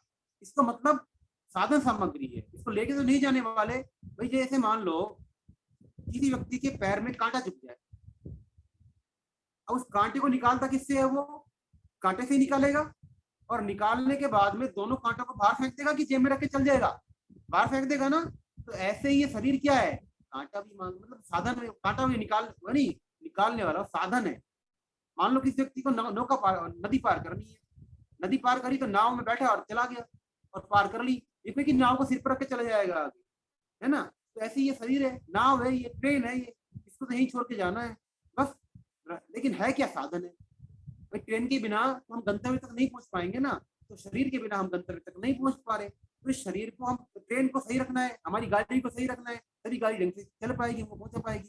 तो हमारी शरीर रूपी गाड़ी को भी हमको सही रखना है, ये हमारी ड्यूटी है ना। ऐसा करके हमको भगवान का भजन करना है। और देखो इसमें एक बात और है अच्छी है, राजऋषि। देखो हमारे ऋषियों को भी क्या बोला है भगवान ने, राजऋषि। मतलब राजा जो हमारे राजा होते थे ना, पहले के जो राजा थे, आजकल के राजा नहीं जो शासक होते हैं, जो कुछ भी पता नहीं होता, उल्टा सीधा कुछ भी बोलते हैं, जो हमारे आजकल एमएलए एमपी बने हुए हैं सब लोग, है ना। ये पहले के जो राजा होते थे, राजा उसी को बनाते थे जिसको शास्त्रों का पूरा ज्ञान होता था, है ना। और राजा भी ब्रह्म ऋषि होते थे, जैसे राजा जनक थे, है ना, दशरथ थे, तो ऐसे। तो हमारे राजा भी पहले ऋषि से कम नहीं होते थे, लेकिन वो तो समाज के लिए ही राजा का रोल प्ले करते थे। और जैसे ही राजा का धर्म पूरा करके वो पूरा अपनी उत्तराधिकारी को राजपाट देकर खुद वन को चले जाते थे, है ना, ये वाली बात। अब इसके बाद भगवान क्या कहते हैं, देखो भाई, जो इस अध्याय का जो मक्खन है, सार है ना, वो ये श्लोक है, अध्याय। प्राय भगवान आखिरी में बोलते हैं इस बात, इसमें पूरी गीता का सार आ गया इस श्लोक में। बहुत प्यारा श्लोक है ये वाला श्लोक, है ना। अगर किसी ने श्लोक पे पूरी तरह मनन कर लिया ना, तो उसको गीता पढ़ने की कोई जरूरत ही नहीं है, ये मान लें एक तरह से। पढ़ते हैं श्लोक को। मन मना भव मद्भक्तो मद्याजी मां नमस्कुरु माम वैश्वसि युक्ता युक्तेव मात्मानं मत्परायणः। देखिए सब चीज आ गई इस श्लोक में। क्या बोलते हैं भगवान, मन मना भव, तू मुझ में मन वाला हो जा, मन मना। और क्या बोलते हैं भगवान, मद भक्तो, मुझ में मेरा भक्त हो जा। मद्याजी मतलब मेरा पूजन करने वाला हो जा। और मान नमस्कार, मुझे नमस्कार कर। कहने का मतलब यह है कि संपूर्ण रूप से, सर्वस्व रूप से भगवान को अर्पण हो जाना, है ना, हर तरह से। सार बात बताई, पहले भगवान बताया क्रियाओं को अर्पण, पदार्थों को अर्पण कर दे, पत्र पुष्प जल, जो कुछ करता है वो सब मेरे को अर्पण कर दे। फिर बोलते हैं कि सब योनि वाले मेरे को प्राप्त होते हैं। अब भगवान कहते हैं भैया तू एक काम कर, तू तो नट शहर में सार बता दिया भगवान ने इस चीज में, कि हर चीज को मेरा भक्त हो जा, मेरे मन वाला हो जा, मेरा पूजन कर, मुझे नमस्कार कर। इस प्रकार अपने आप को मेरे साथ लगाकर मेरे परायण हुआ तो मुझे ही प्राप्त होगा हर जगह। अब पढ़ते हैं, देखो समझते हैं श्लोक को। मन मना भाव, मन मना भाव का मतलब मन में, मेरे में मन वाला होगा। मन कहाँ लगता है, मन हमारा वहीं लगता है जहाँ हमें अपनापन लगता है, जहाँ हमको अपनापन लगता है, प्रियता होती है ना, वही हमारा मन लगेगा, जिसको हम अपना मानते हैं। कामी व्यक्ति का मन कहाँ लगता है, स्त्री में लगता है। लोभी व्यक्ति का मन धन में लगता है ना। हर चीज जिसकी जो रुचि होती है उसका वही मन लगता है। तो हम हमारे मन का, यदि हमारा मन यदि भगवान में बस जाए तो फिर हमारा मन हमेशा वही लगने लगेगा, फिर हमारी संसार में महत्व बुद्धि रहेगी ही नहीं। फिर कहते हैं भगवान मद भक्तो, जो ऐसा जिसको मन लग जाएगा ना भगवान में, वो हमेशा, जो भक्त है हमेशा भगवान के नशे में चूर रहेगा। वो दिन और रात भगवान के गुण गाएगा, सुनेगा, कीर्तन करेगा, सारे काम भगवान के लिए करेगा, क्योंकि उसका मन किसमें लगा हुआ है, भगवान के लिए ही लगा हुआ है, भगवान के नशे में चूर रहता है। फिर कहते हैं मद भक्तो, मेरा भक्त हो जा, मतलब कि सिर्फ मेरे से अपनापन कर। वही बात है ना, शरीर संसार के साथ जो अपनापन मान रखा है ना, कि मैं इस वर्ण का हूँ, मेरा ये नाम है, मैं फलाना सिंह हूँ, मैं कलेक्टर हूँ, मैं मैनेजर हूँ, मैं वाइस प्रेसिडेंट हूँ, मैं ये हूँ, ये हूँ, जो भी कुछ हूँ, है ना, मैं इस जाति का हूँ। इसको बदल कर क्या बोले कि मैं भगवान का हूँ और आप भगवान मेरे हैं, बस कि मैं तेरा हूँ तू मेरा है, ऐसा निश्चय करने तो कोई दिक्कत नहीं है। फिर कहते हैं मद्याजी, मेरा पूजन करने वाला हो जा। मतलब पूजन का मतलब कि जो कुछ भी तू काम करे, पूजन का मतलब पूजा वाली बात पूजन नहीं है कि जो भी काम करे, खा ले, पी ले, सो ले, जग ले, ऑफिस चला जा, बच्चों को पाल ले, कुछ भी कर ले, जो भी कर ले वो सिर्फ वो क्या है, मेरी ही पूजा के रूप में कर उस चीज को, है ना, सब काम मेरे लिए ही कर। फिर कहते हैं नमस्करू,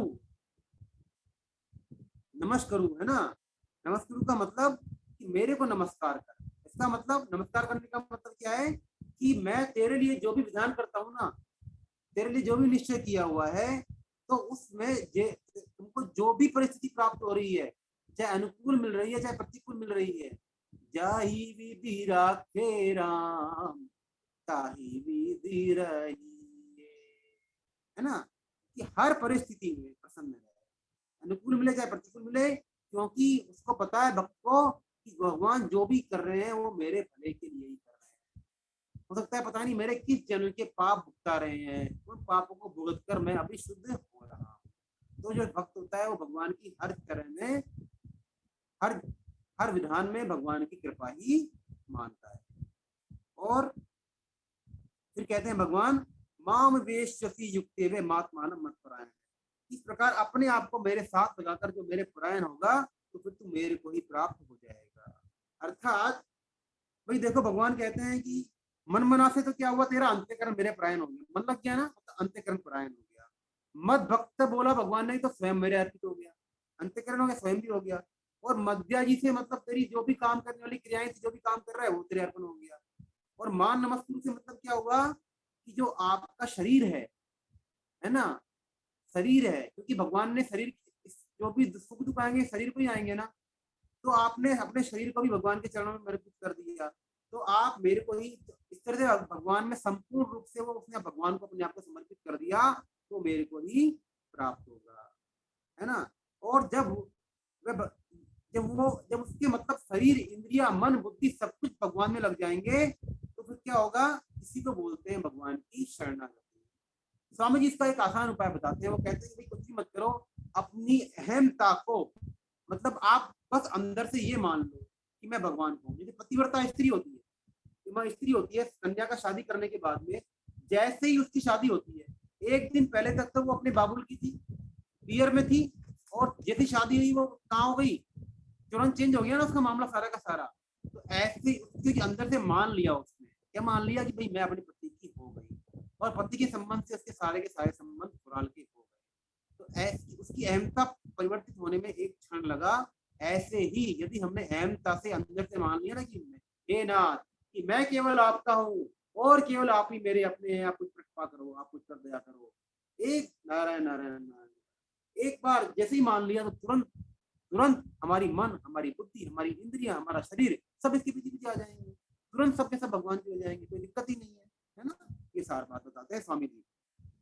संत होते हैं ना, वो यही होते हैं, वो भगवान की बातों में से भी ऐसी बातें पकड़ लेते हैं जो हमारे लिए बहुत आसान होती है करने में, और जिनको मानना हमारे लिए बहुत आसान होता है। अरे पहले हम शरीर को लगाएं, भजन करें, फिर उसको लगाएं, तपस्या करें, मन को लगाएं, वो लगाएं, इससे बड़ी अपने अंदर को ही मान लें। इतनी आसान बात स्वामी श्री रामसुखदास देव जी ने बता दी। देखो इसमें एक प्रसंग है, ले लेता हूं मैं लास्ट में। एक बार क्या हुआ, अकबर, हमारा अकबर था, तो अकबर के जमाने में संत दादू दयाल जी थे, तो उनको निमंत्रण भेजा दादू जी को, है ना। और जब दादू जी वहाँ फतेहपुर सीकरी में था, अर्जुन का अकबर जो शासन करता था, तो जब दादू जी पहुंचे फतेहपुर सीकरी, आगरा के पास में है फतेहपुर सीकरी, तो अकबर वहां बैठा था अपने दरबारियों के साथ में। और जो अकबर ने क्या हुआ, उनको जानबूझकर आसन नहीं दिया।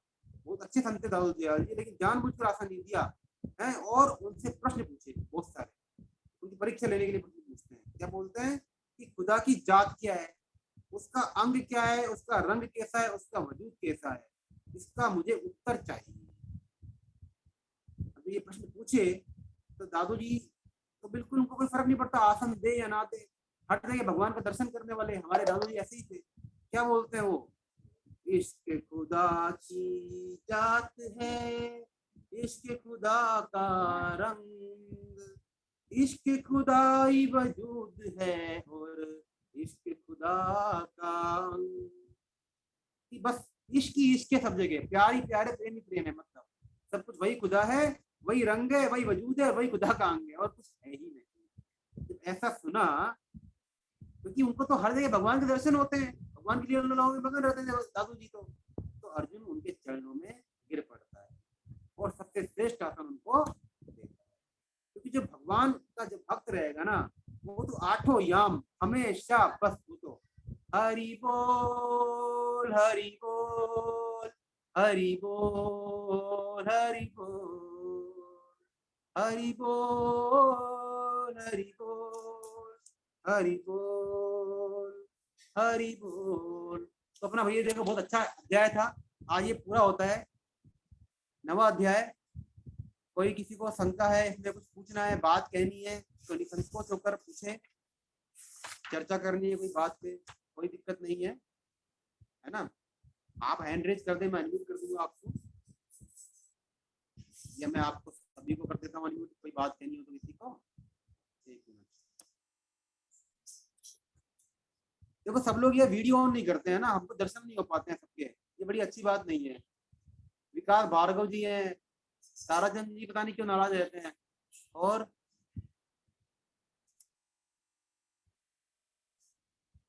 एक मिनट,